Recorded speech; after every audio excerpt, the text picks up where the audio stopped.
इधर अयोध्या में चल रही थी राम मंदिर उद्घाटन की तैयारी, उधर मुस्लिम देश कतर से आई ऐसी खुशखबरी की झूम उठा पूरा हिंदुस्तान। भगवान राम के आने से पहले कतर के जज ने बदल दिया फैसला। दुनिया रह गई हैरान जब जज ने कहा जय श्री राम। खबर सुनकर खुशी से रोने लगा पूरा हिंदुस्तान। मुस्लिम देश कतर की जेल में बंद भारत के 8 सैनिकों को अब नहीं होगी फांसी की सजा, लौटेंगे अपने देश। 22 जनवरी को अयोध्या में राम मंदिर का उद्घाटन होना है, लेकिन उससे पहले ही एक बड़ी खुशखबरी ने मुस्लिम देश जो कतर से आई है, हिंदुस्तानी सैनिकों के खिलाफ फैसला देने वाले जज साहब का दिमाग लगता है खुद भगवान राम ने घुमा दिया है। सिर्फ हिंदुस्तान ही नहीं बल्कि मुस्लिम देश कतर में भी भगवान राम का नाम लिया जा रहा है। कतर के सपने में भगवान राम आने लगे।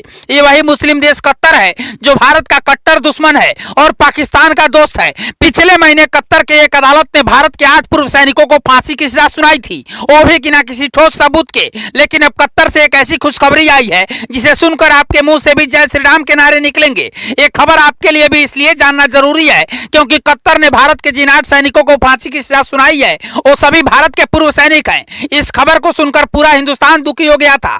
भारत के अंदर से तो ये मांग उठ रही थी कि मोदी सरकार को अपने सैनिकों को बचाने के लिए किसी भी हद तक जाना चाहिए। लेकिन हैरानी की बात यह है कि जब इधर मोदी 22 जनवरी को अयोध्या में भगवान राम के मंदिर का उद्घाटन करेंगे, उससे पहले ही मुस्लिम देश कतर के जज ने अपना फैसला बदल दिया है।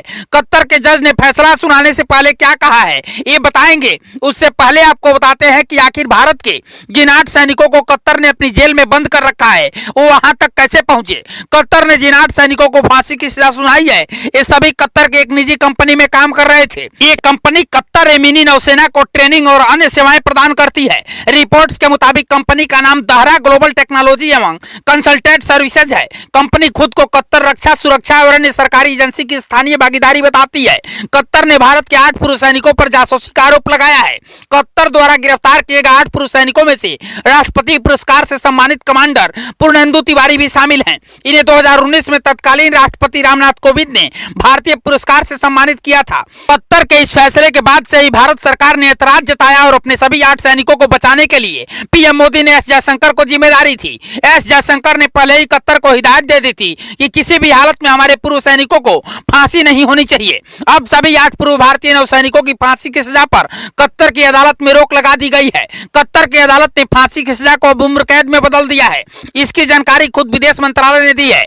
आने वाले वक्त में यह सजा और कम हो जाएगी। इतना ही नहीं, मोदी सरकार अपने सभी इन सैनिकों को जल्द से जल्द भारत में वापस लेकर आने वाली है।